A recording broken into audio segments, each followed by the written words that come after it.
Dear viewers, Assalamu alaikum. You are learning English and I am Shafiqul Islam with you. প্রিয় শিক্ষার্থী, তোমরা যারা honours অথবা ডিগ্রিতে আছো তোমাদের জন্য ভিডিওগুলো আজকে আমরা চলে এসেছি আরেকটি ক্লাস নিয়ে, সেটি হচ্ছে সলভিং প্রবলেম অর্থাৎ প্রবলেম সলভিং ক্লাস। এই ক্লাসটি হচ্ছে রাইট ফর্ম ভার্বের প্রবলেম সলভ করে দেবে তোমাদের ইনশাআল্লাহ।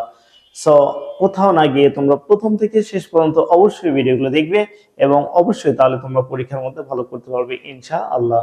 সো আর দেরি নয়, তাহলে আমরা কি একবারে নিয়ম টু দি পয়েন্ট আস্তে আস্তে আমরা বিষয়গুলো সব ক্লিয়ার করে এখানে শিখবো ইনশাআল্লাহ।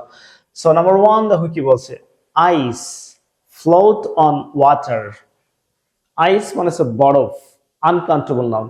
ফ্লোট মানে হচ্ছে ভাসে, অন ওয়াটার পানির উপরে ভাসে। তার মানে কি বরফ পানির উপরে ভাসে, চিরন্তন সত্য কথা, তাহলে ভার্বের প্রেজেন্ট ফর্ম হবে। আমি আরেকবার বলছি, যদি চিরন্তন সত্য বোঝায়, চিরন্তন সত্য অভ্যাসগত কর্ম, কোনো ব্যক্তির উক্তি, স্বাভাবিক কাজকর্ম, তারপর হচ্ছে বৈজ্ঞানিক সত্য, খেলাধুলার বিবরণ, যে কোনো প্রসেসের বর্ণনা করা যদি বোঝায় তাহলে ভার্বের প্রেজেন্ট ফর্ম বসে এবং subject third person singular number হলে ভার্বের সাথে এস বাই এস যোগ করতে হয়। সো এখানে আইস যেহেতু থার্ড পারসন সিঙ্গুলার নাম্বার, এই জন্য আমরা কি করব, এখানে ফ্লোরস অর্থাৎ এ যোগ করব। ওকে, এক নম্বর আমাদের ক্লিয়ার। দুই নম্বরটা কি বলছে, the boys work right now. তাহলে এবার দেখো রাইট নাও, তো এখানে দ্বিতীয় নিয়মটা হচ্ছে now, right now, at this moment, by this time, today, right, at this moment, এরকম যদি বোঝায় তাহলে কি বসাবে, সাবজেক্ট অনুযায়ী অ্যামিজার বসে এবং ভার্বের সাথে আইএনজি বসে। সাবজেক্ট অনুযায়ী অ্যামিজার, অর্থাৎ সাবজেক্ট যদি সিঙ্গুলার হয় তাহলে কি হবে, ইজ হবে, যদি প্লুরাল হয় আর হবে, আই এর সাথে সবসময় এম বসে। দ্য বয়েজ অনেকজন, এই জন্য এখানে আর বসাবো এবং ওয়ার্কের সাথে আইএনজি যোগ করলে ওয়ার্কিং হবে। রাইট। নাম্বার 3 কি বলছে, we to have our decide just now. তাহলে পরের নম্বরটা ছিল না, just now, recently, lately, never, ever, already, yet. তাহলে হচ্ছে হ্যাভ বাই হ্যাজ বসে এবং ভার্বের পাস্ট পার্টিসিপল বসে।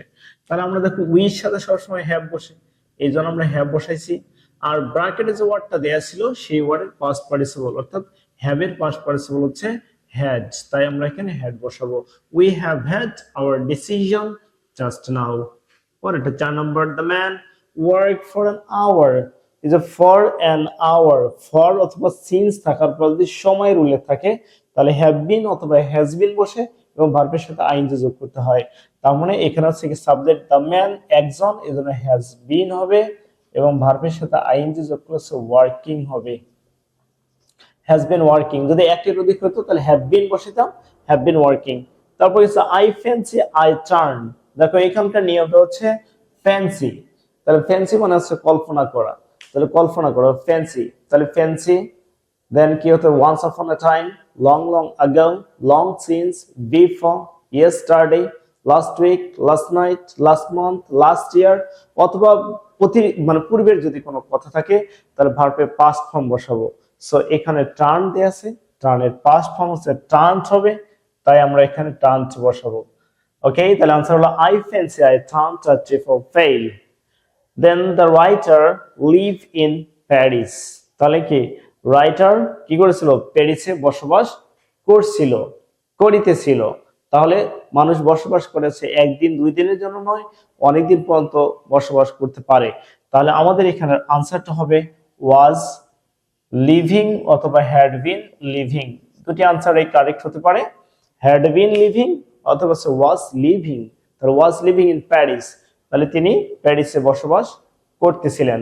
দেন দ্য রেইন স্টপ আফটার, দেখো আফটার মাঝখানে দেওয়া আছে এবং দুই পাশে দুটি সাবজেক্ট দেওয়া আছে, এখানে দ্য রেইন আর এখানে দেওয়া আছে উই। যে দুটি সাবজেক্ট দেওয়া আছে তাহলে দুই পাশে দুই ধরনের ভার্ব বসবে। তাহলে আফটারের আগের অংশে জাস্ট পাস্ট ফর্ম বসে, এই জন্য আমরা আফটার আগে হচ্ছে পাস্ট ফর্ম বসবে stopped. The rain stopped after, আফটারের পরে হ্যাড এবং ভার্বের পাস্ট পার্টিসিপল বসে, তাহলে এখানে হ্যাড বসাবো এবং ভার্বের পাস্ট পার্টিসিপল হচ্ছে come. So had come after we had come. Then number 8, the train leave before they reach. তাহলে এবার বিফোর দেওয়া আছে এবং বিফোরের দুই পাশে কি সাবজেক্ট দেওয়া আছে। প্রথমত দ্য ট্রেন আর পরটা হচ্ছে দেই, যেহেতু দুইটা ভার্ব দেয়া আছে, দুইটা সাবজেক্ট দেয়া আছে, তাহলে বিফোর এর আগে বসবে হচ্ছে হ্যাড এবং ভার্বের পাস্ট পার্টিসিপল হচ্ছে লেফট, হ্যাড লেফট। পরের অংশে জাস্ট পাস্ট ফর্ম হবে, তাহলে রিচ এর পাস্ট ফর্ম হচ্ছে রিচড, রিচড। ওকে, তারপর number 9, the new class start soon, তাহলে soon, very soon, coming soon, tomorrow, next day, next night, following night বা ভবিষ্যতের সময় থাকলে শ্যাল অথবা উইল বসে এবং ভার্বের প্রেজেন্ট ফর্ম বসে। That means the new class will অথবা শ্যাল স্টার্ট সুন। দেন দে কাম ডে বিফোর টুমরো, তাহলে ডে আফটার টুমরো মানে কি আগামী পরশু দিন, তাহলে এটাকে আগামী বুঝাইছে। আগামী বোঝানোর ক্ষেত্রে আমরা কি বসাবো, শ্যাল অথবা উইল বসাবো এবং ভার্বের প্রেজেন্ট ফর্ম বসাবো। তাহলে আমরা এখানে কি বসাবো, দে উইল অথবা দে শ্যাল, ভার্বের প্রেজেন্ট ফর্ম হচ্ছে কাম, দে উইল কাম অথবা দে শ্যাল কাম। ওকে ওকে, তাহলে পরের নম্বরে আমরা আসলাম, কি বলা হচ্ছে, ইট ইজ ইউ হু, তারপর ব্র্যাকেটে আছে to be my only enemy. তাহলে এখানে দেখো কি করতে হবে, আমার এই যে হু এর আগেরটা হচ্ছে সাবজেক্ট হবে, হু এর আগেরটা হচ্ছে সাবজেক্ট, তাহলে হু এর আগে ইউ, তাহলে আমার এখানে ইউ যদি হয় তাহলে কি বসাবো, এম ইজ আর এর ক্ষেত্রে আমার বসাতে হবে, যেহেতু টু বি লেখা আছে, টু বি মানে কি am is are was were, তো এখানে কিন্তু প্রেজেন্ট আছে, পরেরটা প্রেজেন্ট হবে, অর্থাৎ এম ইজ আর, এই তিনটার মধ্যে লিখতে হবে। তো ইউ এর সাথে কি বসে, আর বসে, এজন্য এখানে আর হচ্ছে right answer. Number 12, it is time to এর পর সর্বদা হচ্ছে প্রেজেন্ট ফর্ম বসে, ঠিক আছে, টু এর পর প্রেজেন্ট ফর্ম বসে, তাহলে আমরা এখানে কি বসবো, প্রেজেন্ট ফর্ম হচ্ছে flee, that means just flee হবে। পয়েন্ট নাম্বার 13 কি বলছে, I wish you, subject plus wish plus subject তাহলে ভার্বের পাস্ট ফর্ম বসে, আর যদি ব্র্যাকেটে টু বি লেখা থাকে তাহলে ওয়্যার হবে। তো এখানে কি আছে, ব্র্যাকেটে সিং লেখা আছে, তাহলে সিং এর পাস্ট ফর্ম আছে sang. Okay, I wish you sang a song. এরপর হচ্ছে 14, would that they, would that যে সাবজেক্ট মানে শুরুতে উড দ্যাট থাকে তাহলে সাবজেক্ট কুড বসে এবং ভার্বের প্রেজেন্ট ফর্ম বসে, দ্যাট মিন্স এখানে কুড হবে এবং ভার্বের প্রেজেন্ট ফর্ম হচ্ছে enter, could enter.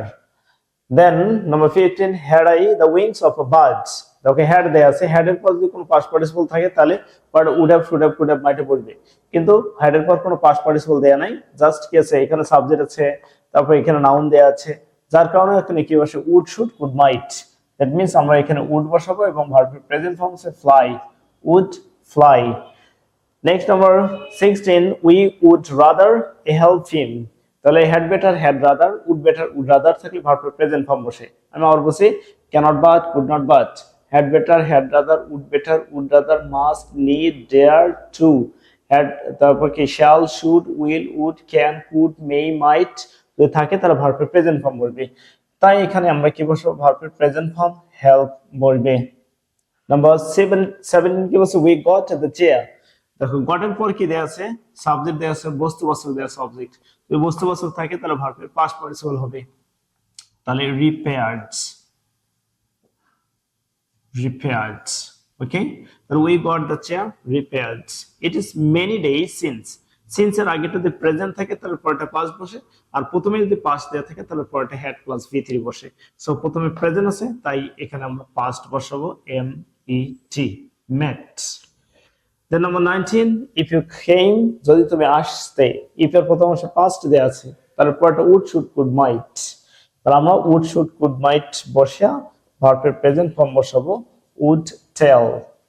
Okay, number 20, it was to err, তারপর টু বি হিউম্যান, তাহলে এটা একটা প্রভাব বাক্য, টু এর ইজ হিউম্যান, ভুল করা মানুষের স্বভাব, তাহলে আমরা এখানে কি বসাবো, ইজ বসাবো, জাস্ট ইজ বসলেই সেন্টেন্সটি কারেক্ট হয়ে যাবে। Okay, I hope you understand. For more videos please stay connected with us. Again, assalamu alaikum.